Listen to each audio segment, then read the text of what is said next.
Hey TLC, it's Tiffany Nicole, and I'm here Wait with one Vanessa. second. I don't know if we're live yet. One sec, let me tell you. Okay, I can't tell when we're in. I think we might be in. I saw the Okay, light. did you Oh, see the like one? I just came on Okay. my phone. See, it always does that. Okay, hi TLC. I'm sure you see this all the time, ladies. When people go live on their Zoom, we can never actually tell when we're live. So I think we're live right now. And I'm just going to pull it up to make sure. Let me see. Wait. Okay, yes, we're here. Okay, awesome. Hey guys. So I'm here obviously with the beautiful Tiffany Nicole. She is a faith-based speaker and coach. And if you had seen, she also joined us on our BLM panel. And before the panel, I fell in love with her energy and her spirit. And she's going to talk to us tonight about love. What is self-love? How do we bring more love into our life? And she is faith-based. She's going to be talking about her faith and beliefs. However, I want to make sure that you know in this is a total open forum. We totally love and appreciate wherever you are in your journey, whatever your beliefs are. And we're sharing, what Tiffany does in her life so that hopefully that may help some of you. And if it resonates with you, awesome. And if it doesn't, that's okay too. Take what you want, and we just want to spread so much love and light into your life tonight, and love, obviously. So Tiffany, take it away. Thank you so much for being here and for taking the time to share your light with the community. Of course. Thank you so much, Vanessa, for having me. Thank you to the entire TLC community for receiving me. I'm so excited to be here today. I'll be talking about what is love and what is self-love. And just to start out with, I grew up not really feeling love as a child. I think my parents did the best they could to try to love us, but there wasn't a lot of like affection, hugs, and kisses. And I think that left just a void in my heart as a little girl. So as I grew up, I think that void just followed me. And so I'm excited just to share part of that journey with you guys today. And this is actually my first workshop, so I just feel honored to be able to share all of this with you guys. Tiffany, can you share how did that void present itself in your life? Like when you said you didn't have love, like how did you realize that it was coming up later in your life? It came up within mainly my relationships. Our relationships are a mirror to us, and they usually reflect back what's kind of going on inside of you. And so I found that I was in relationships in friendships and in romantic relationships. I was very argumentative, combative, angry. I just had a lot of anger. This was like later on in life, because I think throughout my childhood, I suppressed a lot of my feelings, my voice. I didn't feel heard a lot. So when I became an adult, I felt like the roar in me came out because what's inside of you has to come out, whether good or bad. Eventually it's gonna pop. And so that's how it kind of manifested, was in my relationships. All right, well, so guys, my PowerPoint is unique today. I will be scrolling, so bear with me, and you will see the toolbar at the top because I just had malfunctions. So my name is Tiffany Nicole. I am a lover of Jesus. I'm a singer. I'm a speaker. I'm a faith-based mindset and motivational coach. I have my bachelor's degree in health science education with a specialization in community health. My mission in life is to help people discover their love story with God and also to bring unity to the world. Yay, go unity. So I wanted to start off this workshop with a visualization exercise. I feel like the world we live in today, the westernized world in particular, it's very go, go, go, do, do, do. There's no stopping. There's no being still. And so this is obviously optional. If you don't feel comfortable, you don't have to partake, but I would love for you to, if you're open to it, but I would love for you to just close your eyes, sit still, be still your thoughts, and take 3 deep breaths. I'm going to put the timer on for 2 minutes, And halfway through, I'm going to ask you a question, and you can remain to be still your thoughts, and keep your eyes closed, but just allow what's in your spirit and your soul to come out. They say that when your thoughts are still, your soul is revealed. So halfway through, I'll ask you the question, and then whatever comes up out of your heart from that question, you can share at the end, or you can write it down for yourself. So the 2 minutes start now.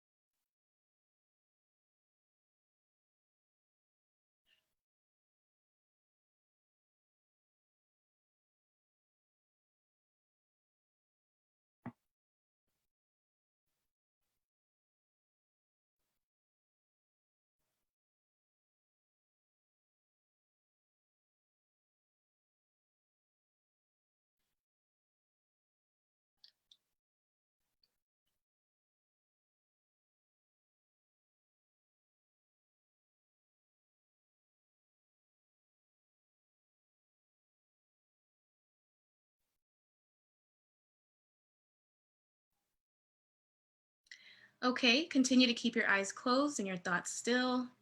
And the question I want you to ask yourself is, what comes out of your soul? What comes to mind when you think about love? Don't edit what comes up. It can come up in the form of images, thoughts, words, experiences, but just allow whatever comes out to come out naturally.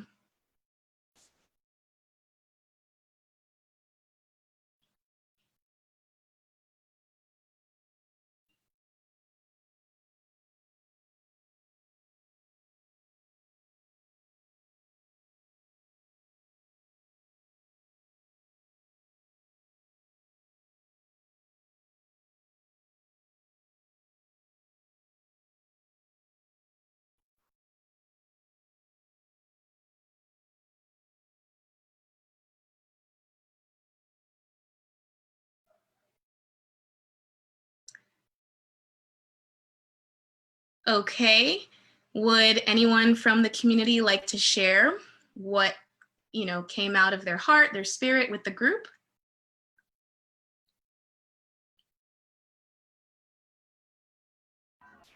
I'll share first.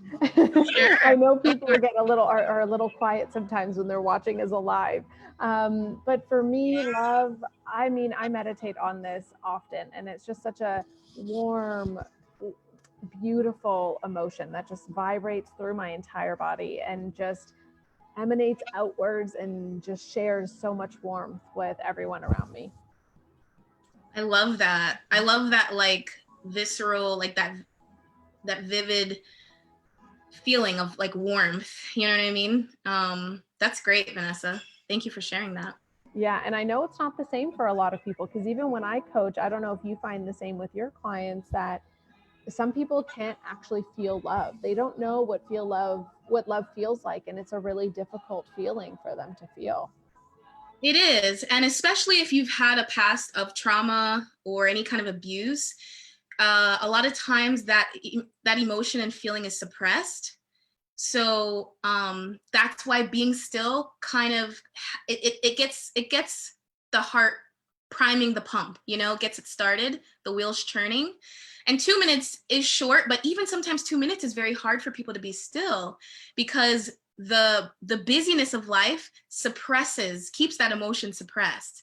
So the stillness is what really draws it out. And that's when we can start healing and dealing. So so that is normal. And that's why I tell people in these visualization exercises, don't edit it, don't control it, don't judge it, just allow it to flow, whether good or bad, because what's in your heart it's what's real. You can't fake the funk. So I just encourage people to, let's draw it out, and then we can deal with whatever is there, whether good or bad. Is there anyone else in the community that wants to share, or should I move forward? Okay. So let me scroll down. So we all have different definitions of love based on our life experiences. Words, places, people, and circumstances come up in our hearts when we think of this four-letter word. You remember the song, Love by Nat King Cole? Well, I'm going to sing a portion of it for you. L is for the way you look, and B-O is for the only one I see. V is very, very extraordinary. E is even more than anyone that you adore, and love is all that I can give to you. Love is more than just a game for two. Two in love can make it. Take my heart, but please don't break it. Love was made for me and you.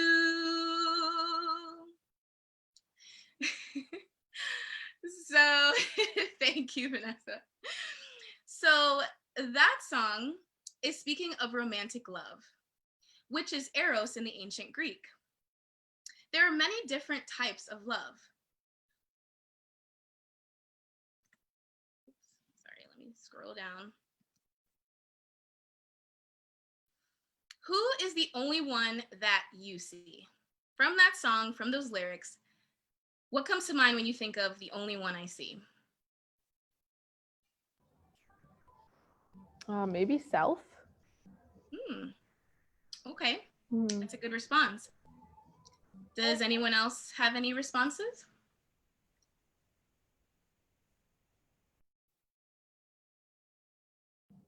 Not live right now. Okay. Yeah, we'll keep going. Okay. Over the course of my life, I have found that love is very intentional and focused. It is a continual choice. It is centered around something or someone. Love shapes who we are. It's the most powerful force in existence. In general, do you find that you are intentional or unintentional about love?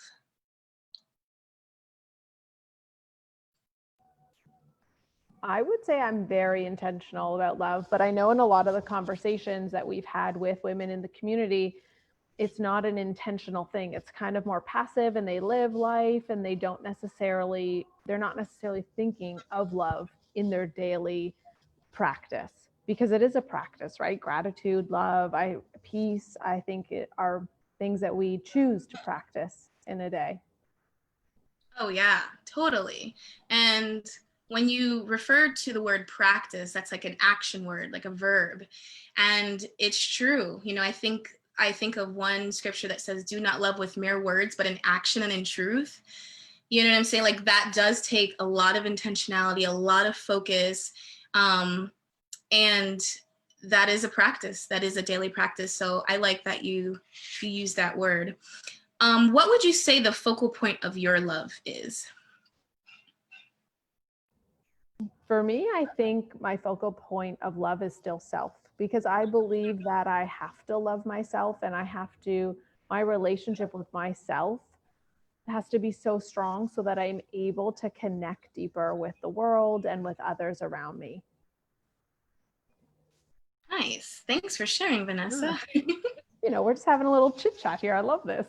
Yeah, Ladies, yeah. come on in. I know there's a bunch of you watching, so feel free to comment along of how you feel about love and what love is for you, and what role it plays in your life, like Tiffany's, prompting us to think about. I know some of these questions are really hard, so I totally get it if you're feeling a little bit shy to share as well. Right. And I want to encourage you ladies, like it's okay if things don't come up right away or you don't feel comfortable with sharing. That's totally normal. That's totally okay. And if you feel like later on in the conversation or even after the workshop, you want to personally talk to me or Vanessa or someone else about what you're thinking and feeling, you are more than welcome to. Like this is a safe place to share your heart. I just want to preface with that. Okay, so we all have different beliefs, viewpoints, and practices in life. and I honor you for the space that you inhabit and your contribution in this world. I would like to share my beliefs, and what has anchored me in my life is my personal relationship with God. Scroll down. Okay. 1 John 4:16 says, God is love. So sweet and so simple, but profound. In my darkest moments in life, God, being the very definition of love itself, has fished me out of the lake of despair time and time again. He is my friend, my helper, my confidant, my lover, my one true God. My desire is to always have a love affair with the one who loves my heart completely. My mission is to help people to discover their love story with God. And I will share more about my e-course called Your Love Story at the end of the workshop. Can I ask a question here? Because I think this is a really cool conversation, and we're in the community, and everyone has different beliefs. And I want to get really clear on, when you say your love and your relationship is with God, what is God to you? Because I agree God is love, and to me God might mean something different than you. So I'd love to have a little bit more perspective there. Sure. I think you are right in saying that people do have different definitions of God. I guess my specific definition of God is the God of the Bible. And that's where I feel like I can commune with him, get to know him through his word. That's like, there's two ways to experience God. There's the Logos word, which is the written word of God. And then there's the Rhema word, which is more like the spirit, like when when he like kind of like talks to you, like God talks to me and I talk back with him. So I guess through those two, and those are both Greek words, that's how I'm able to connect with him more on a personal, intimate relationship. This goes beyond church. It's bigger than religion. It's bigger than, any kind of organized establishment. Not that those things are good, in and of themselves, but I think what I've personally experienced goes deeper because it's personal. It's a relationship. Does that answer your question? Yeah, that makes total sense. And I think this is so beautiful, because in this, I also would love for you ladies listening to reflect on, what is God for you? What is your relationship with the world and the world around you, the universe, the nature? This is, I think, whatever this means to you, it doesn't matter. It's just, does it mean to you? And it's that reflection of, how do you belong on this earth with others and with everyone around you? And also notice if you have a trigger within this conversation, because I myself was raised Catholic, and I know some of my Catholic friends have trigger even when the word is brought up, because of past stories and beliefs. So now you get to choose as an adult what this means to you, what you want your life to look like, and release those stories, release those triggers, so that you get to choose who you show up in every day. Oh my gosh, thank you for sharing that, Vanessa. That was so beautiful and so on topic, because I've experienced that. I've experienced what they call church hurt, where God removed me from my old church. There was a lot of what we call legalism, where it's so by the rules and so strict, and that really hurt my spirit. It helped me in a lot of ways to understand God, but then it hurt me in a lot of ways. And so I had to discover God for myself. That's really how I came up with my whole e-course, and I'll share more of that story with you guys later. But I had to go on that journey, that personal journey, and you're right, everyone does, and God longs for everyone to go on that journey of just seeking him outside of the four walls, and it takes great courage, especially if we've been hurt. It takes great courage to say, God, I'm hurt. Help me to see this clearly. Help me to understand, who are you? What are you trying to tell me? What does all of this mean? So I thought that was great, Vanessa. Thank you. Okay, so when I think of love, I think of the word agape. Agape, which is ancient Greek, and it's a term referring to love. And it's the highest form of love and charity. It's the love of God for man and of man for God. There are 8 different types of love. There's philia, which is affectionate love. Philia is love without romantic attraction and occurs between friends and family members. Pragma is enduring love. Storge is familiar love. Eros is romantic love. Ludus is playful love. Mania is obsessive love. And philatia is self-love. And agape is selfless love. And so when I think of that word, agape, I do think of how God like sacrificed the most for me through his son Jesus. And like you said, Vanessa, I understand if some of these words and terms trigger people because, you know, I've been there. I went there where I had to, it was hard for me to really understand Jesus and really understand like, okay, you died for me on a cross. What does that even mean? How do I personally relate and connect to that? But eventually in my seeking, I was able to find and again connect with this, the highest form of selfless love, self-sacrificing, that in all of my brokenness from my childhood, I couldn't find in my parents, although they loved me. I couldn't find in men, in romantic relationships. I couldn't find this love. Man, I'm getting emotional talking about this. I didn't think that I'd get so emotional. But this is how I genuinely feel about God. Like his love is this great where I'm like, it's just, it renders your heart, you know, it renders my heart. And no one has ever loved me like this. In friendships, I've looked high and low. I've looked far and wide. I've looked in all the wrong places. And he always brought me back to his heart and himself. And he always wanted me. So I will forever be indebted to this agape love, the highest form of selfless, self-sacrificing love. It's so beautiful. Do you think in your journey, you have now, your emotion comes from your ability to actually fall in love with yourself?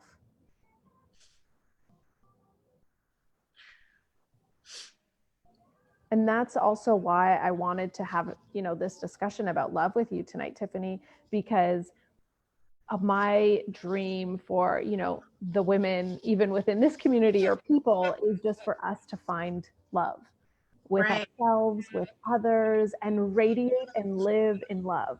Because within that, we'll be able to, you know, raise our energy and change the world. And it's just so beautiful. And this mission of I love, this is Latin, correct? All of these different. This is Greek, thank you. And so that was a silly question. I can see that there. And so the thing I love about all these breaking it out, and how Greek and like Latin and all these other languages break out definitions and words so differently. And we just have like one word of love. But I love this breakdown because we can think about, what does love actually mean to you, and how do you step into love every day of your life? Right. Sorry, were you asking me that specific question or? No. Okay. Yeah. Well, I guess yes. Do you feel like you have a greater self-love throughout this journey, right? Oh, yes. For love, and you didn't have it from your parents, which is what you were saying before, and now you've been able to find self-love through your journey. Yes, you hit it on the nail, Vanessa. This agape love is his love is what taught me how to love myself, because I had so much self-loathing. I hated myself. This is the first time where I'm able to share what I'm passionate about, and like I'm not sweating bullets. I'm not like, I usually get like sick before, and those are all symptoms of like not operating from a place of rest and peace.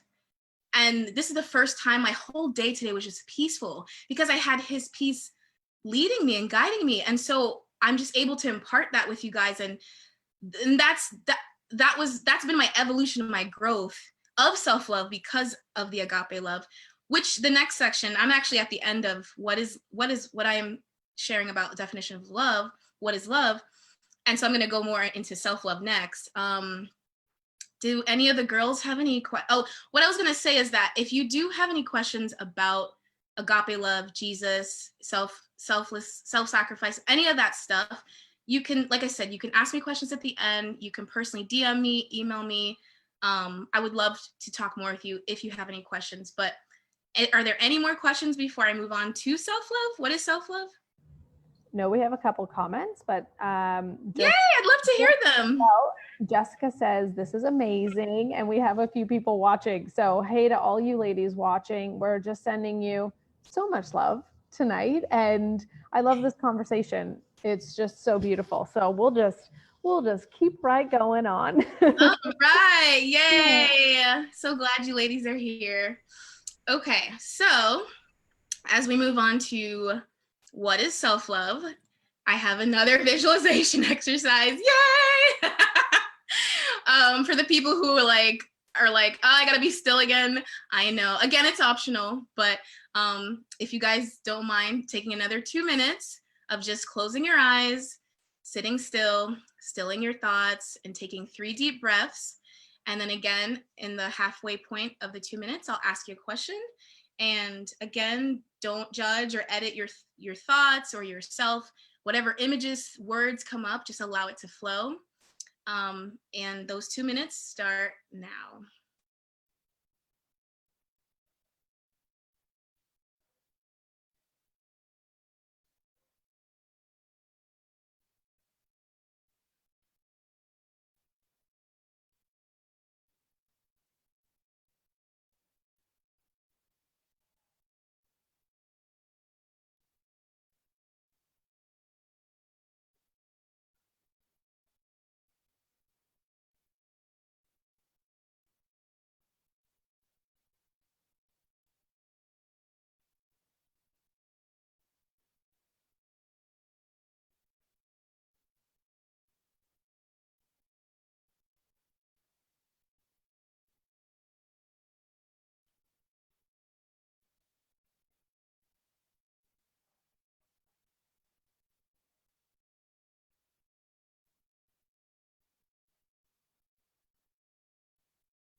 Okay, you can keep your eyes closed and your thoughts still, but I want you to ask yourself, what comes to your mind, what comes out of your spirit and your soul when you think about loving yourself? Doesn't matter good or bad, just allow it to flow naturally.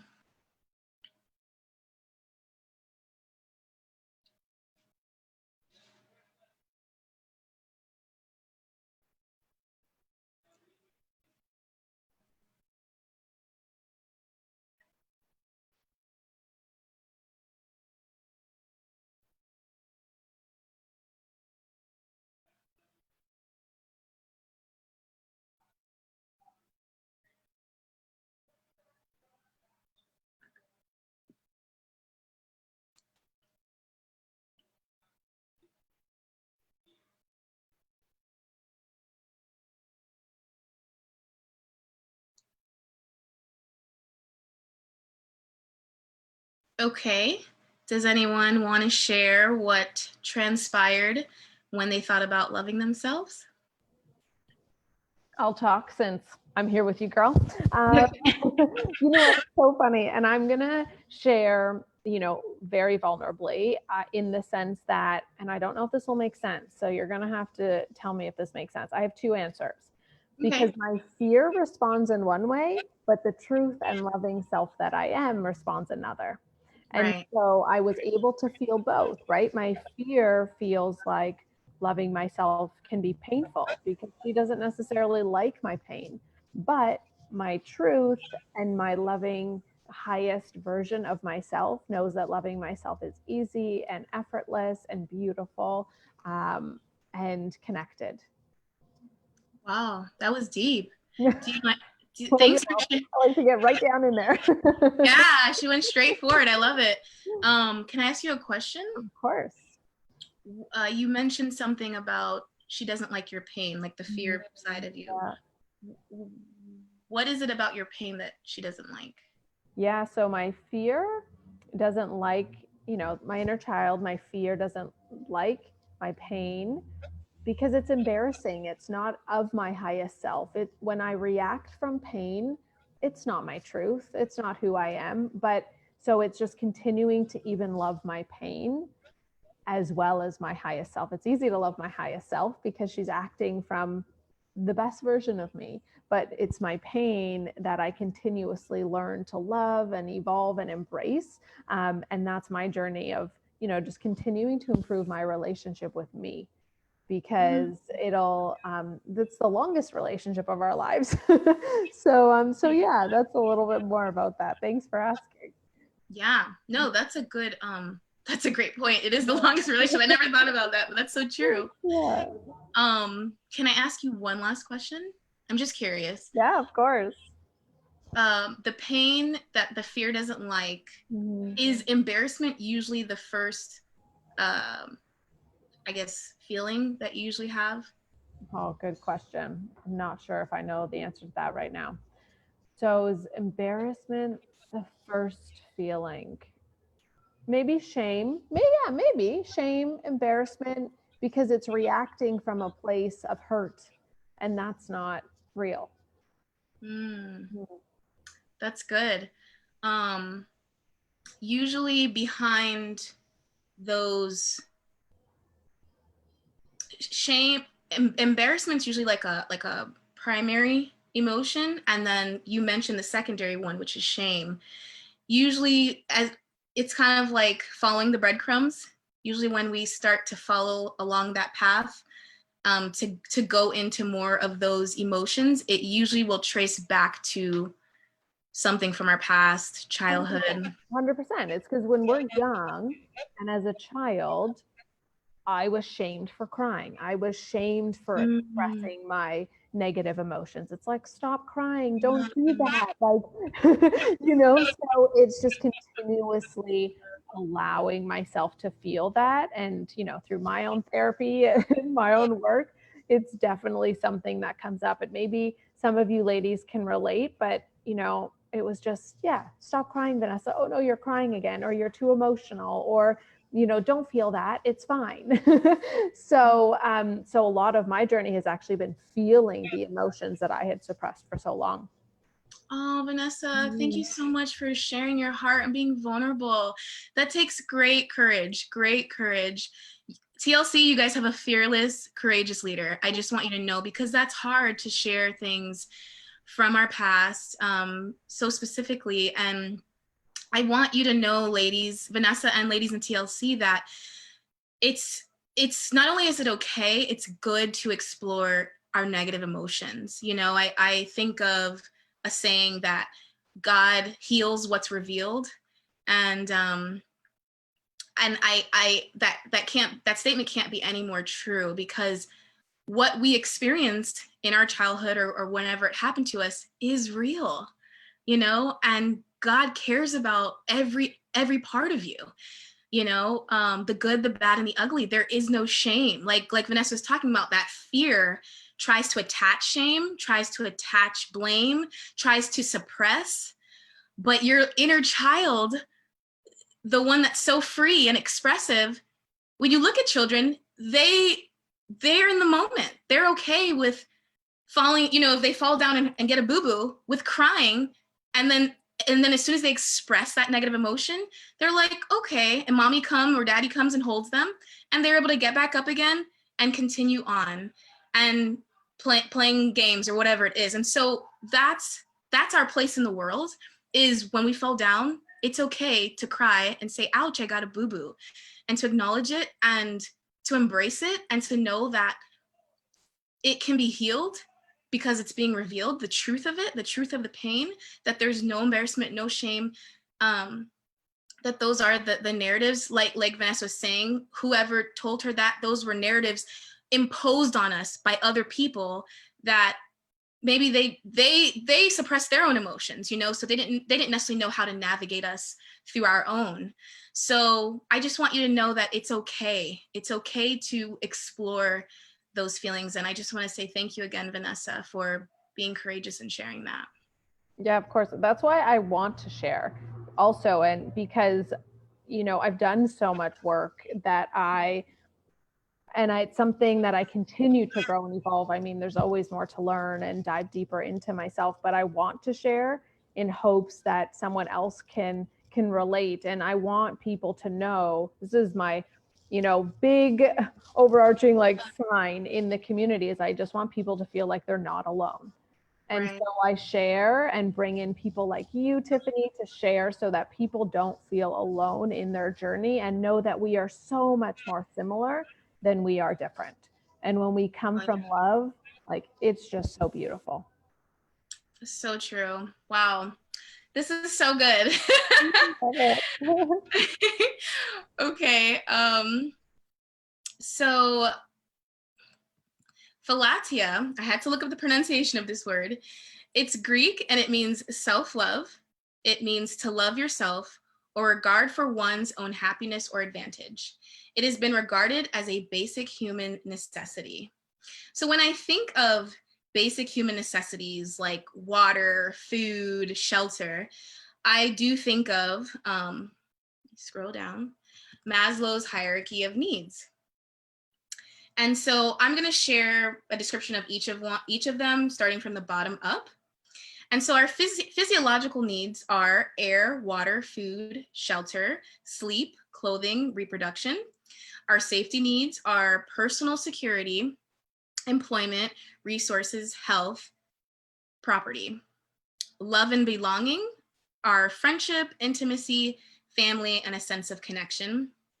And esteem is respect, self-esteem, status, recognition, strength, and freedom. And then all the way at the tippy top is self-actualization, and that's the desire to become the most that one can be.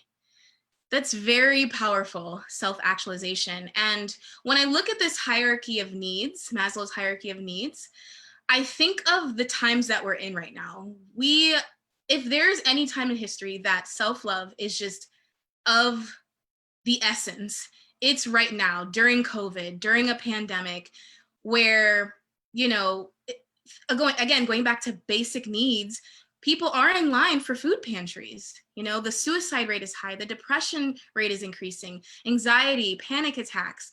So I just feel like understanding agape love, understanding self-love is critical. It's critical at this time because we are facing something that we've never been through in our lifetime. It's a historical event. And so I feel like as much as there's so much, attack from the external world on us, I feel like we have to even more so come back with, you know what, I'm going to love myself through this.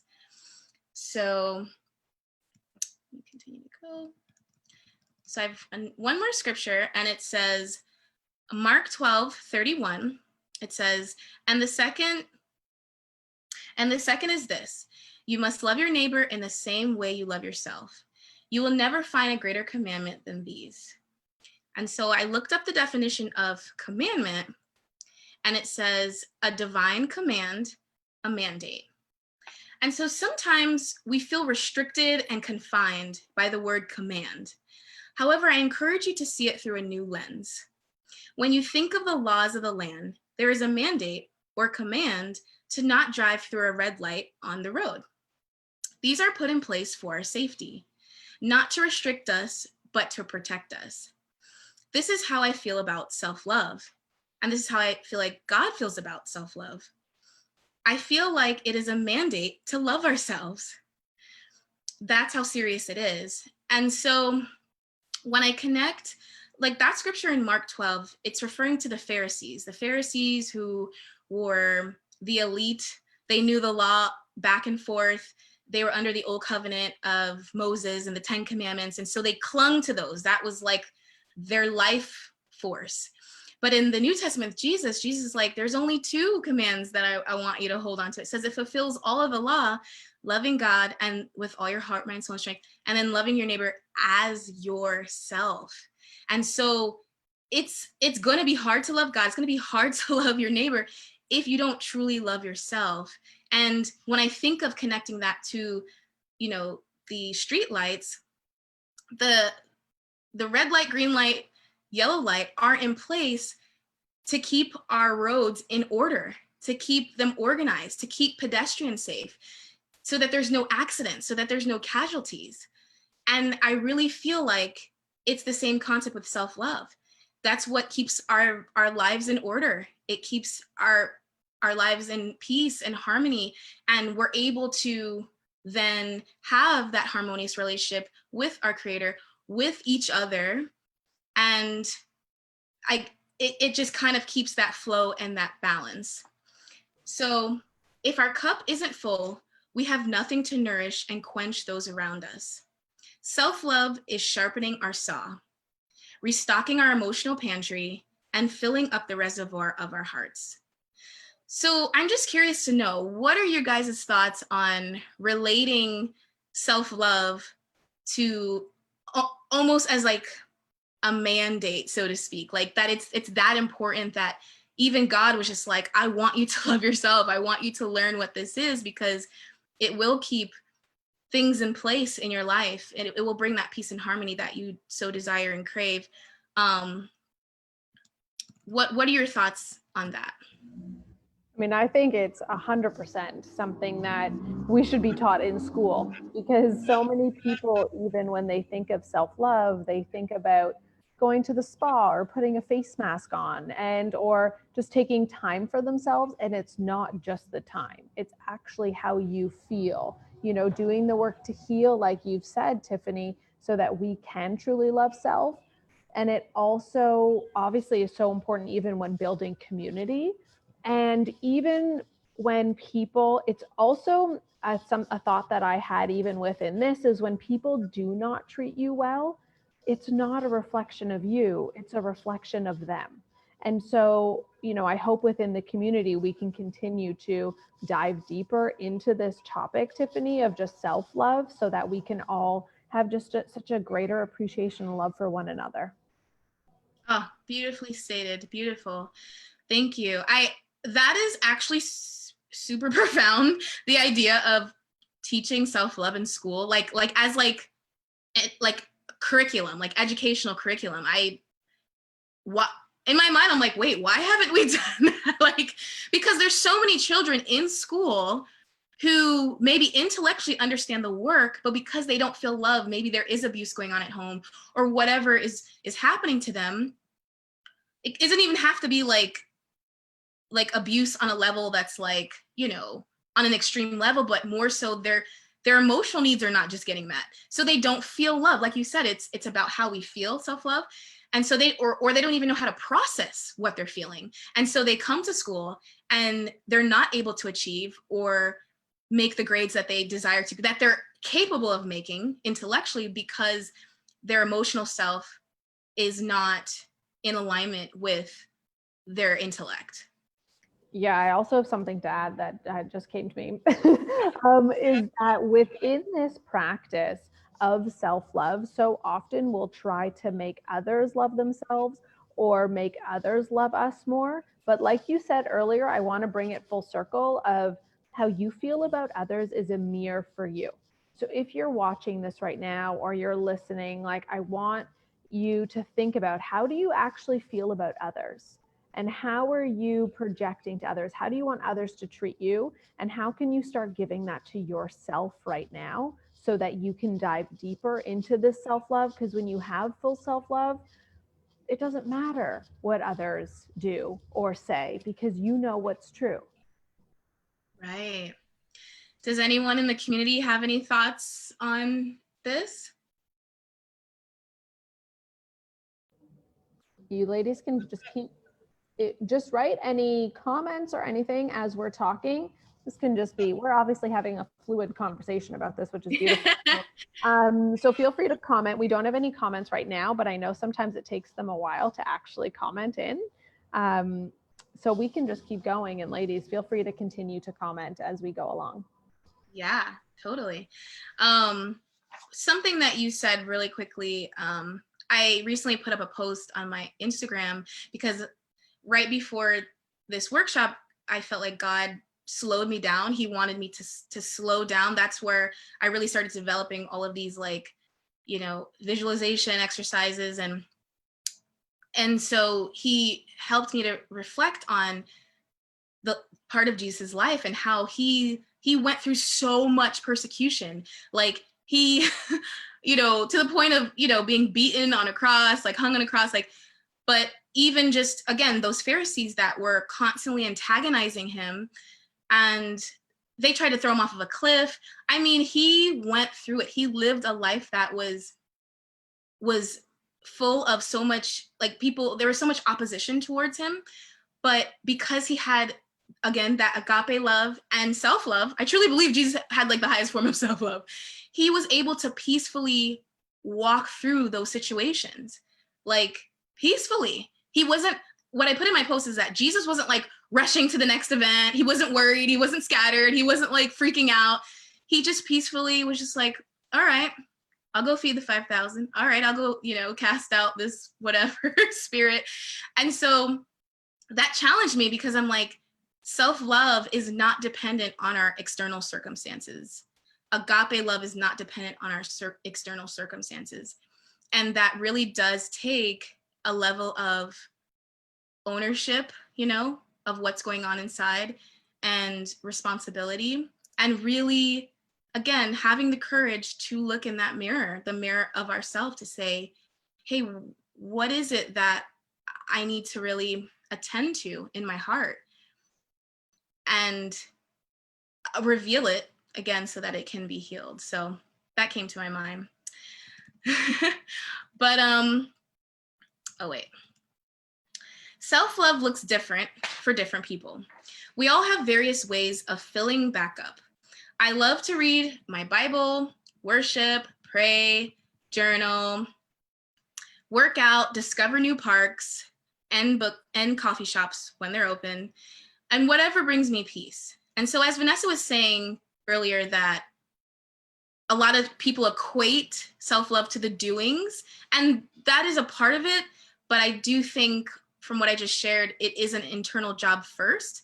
It's from the inside out. I guess maybe, what are some internal and external things that fill up the gas in your love tank that you can share?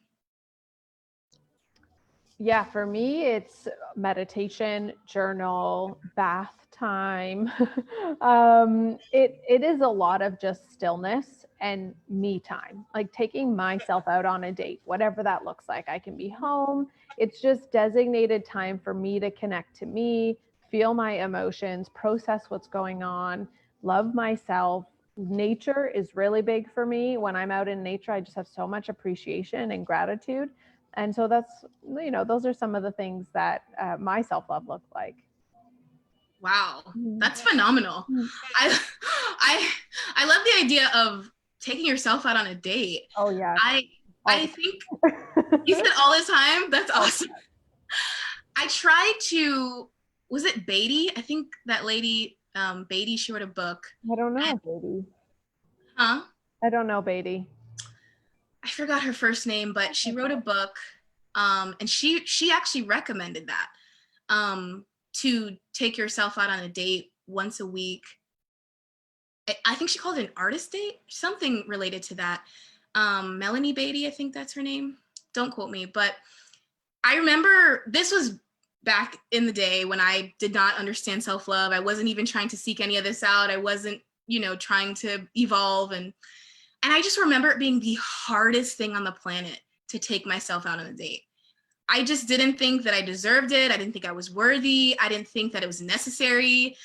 But now that you bring it up right now, I'm like, oh my gosh, like, that is totally filling up your love tank. Because like you said, we are our longest relationship. So if we're not sharpening the longest relationship that we have with ourselves, then again, what do we have to really give to others, you know, to fulfill that loving our neighbor, if we're not truly loving ourselves? So yeah, I don't know. That's getting my wheels churning here, Vanessa. Does anyone in the community have any suggestions or ideas?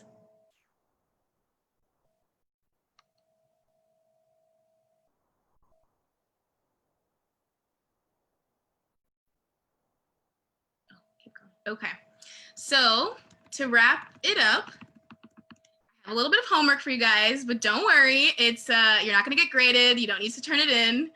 But what is one thing new or renewed that you are willing to commit to every week that will be incorporated in your quote unquote mandated self-love practice? It can be great or small. It could be internal or external, whatever works for you, whatever feels right for you and supports you. That's like my one takeaway. I don't know if anybody wants to share one, or if you have any thoughts, something practical you can incorporate every week. I think that sounds really beautiful. I think it's, make time for it, schedule it in, and like we already said, your most important relationship is the one between you and you. So if you're not making time for you, it's so hard to show up at work and for all of your relationships in your life. And you taking care of you, everyone will be happier for it. Seriously. Yeah. Well, before I finish, I just wanted to share about my e-course. It's called Your Love Story, and how this all got started was last August and September. I just hit like a huge wall in my life. I was in a relationship. There was a lot of fighting. I was very unhappy. It was just really hard. And when you just kind of come to the end of yourself, that's kind of how I felt. That's kind of where I was. And so I literally just like cut off the boyfriend. I like just kind of went into this cave of wonders with God, just me and God. And I literally would spend the whole day with God. I felt like we were developing a love affair. That's what started to happen. And he told me something, again, that Rhema word, he spoke to me in my spirit, and he said, Nicole, I'm going to use you to teach other people how to have intimacy with Christ. Because I do feel like that's missing a lot in the faith-based religious world. People don't know how to connect intimately and deeply, and so they do get hurt, or they get discouraged, or it just becomes very confusing and not real anymore. And so what I experienced was so tangibly real. Again, I'm getting teary-eyed when I think about it. You guys saw me cry earlier, but following those 2 months, last August and September, I went through a lot of developing, training. I went through programs, coaching myself, you name it. And that all birthed Your Love Story. And Your Love Story is basically, it's an e-course. It's 4 weeks, and it's broken down. It's broken down in the form of like a love novel, like a romance novel, like God's romance novel to you, basically. And chapter 1 is called The Eden Effect, going back to the beginning, and the Garden of Eden. Chapter 2, and each week is a different chapter. Chapter 2 is called Damsel in Distress, and that's trying to get unstuck in your life, figuring out where you're stuck. And then chapter 3 is called Flip the Script, and that's basically how to find restoration within your story. And so let me scroll down. It starts on August 20th of this month, and it starts at 7 p.m. It's from 7 to 9, so it's like 2 hours. And as you guys see, I really love, like, my teaching style is very interactive. I want to hear from you guys. I want to know your hearts. And it's going to be full curriculum. You're going to have homework. It's not overwhelming, but it's like a romance novel. Like, you're going to go deep, and you're going to navigate through those waters, those deep waters in your heart. And I'm going to be promoting 3 promotional videos of each chapter over the course of one starting Friday. That will be Damsel in Distress, and into next week. And that's going to be like a visual of what you can kind of experience from this e-course. So look out for it on my Instagram and Facebook page. The value of the course is $220. And so if you want to pay today, you can go through my PayPal. That's ByTiffanyNicole at gmail.com, or through Venmo and Cash App at ByTiffanyNicole. And so if you do sign up today, you can get a free guide. It's my 5 steps to intimacy with Christ. And if you do sign up today, do you mind putting your email address in the feed, in the chat box, so that I can add you to my email list and get that free guide out to you just as a thank you for signing up. My website is under construction, but it's coming soon. It should be up by next week. But yeah, I'm just excited. As you guys saw through my tears, I'm super passionate about people understanding the heart of God, the agape love, through a real experience, through a personal experience, outside of religion, and just how religion has turned it into something that it's not. And so I know that God, that agape love, is a redeemer of hearts, and he loves your heart, and I love your heart, and I want you to also love your heart through self-love. And so that's pretty much all I have for you guys today. So thank you again so much, Vanessa and the TLC group. That's so awesome. Thank you so much, Tiffany. And what is your Instagram if people want to follow you and find out more? I know you talk mostly about, you know, faith-based things on your Instagram. So if you're jiving with that and that is you know, your drum, where can they find you? I am at ByTiffanyNicole on Instagram and Facebook. Wonderful. Okay, awesome. So go check her out. Tiffany, thank you so much for taking the time to chat about love tonight. But most importantly, I want to thank you for connecting with your purpose and always showing up as such a vibrant, loving soul on the planet. And I just love your soul and love you so much. And thank you for being here and sharing yourself with the community this evening. Aw, thank you. Love you too, Vanessa. I'm so grateful for TLC and how you've led this organization and just giving me this opportunity. So I so appreciate you guys and just all the beauty that you guys bring to the world. So thank you. So awesome. Thank you again. And thanks, ladies, for watching. Go check out Tiffany Nicole on Instagram. Check out her course. Send her a DM if you have any questions, either on Facebook, or I will tag her above as well. And you can go check her out on Instagram. So have a good evening. Bye for now. Bye, ladies. Bye, Vanessa.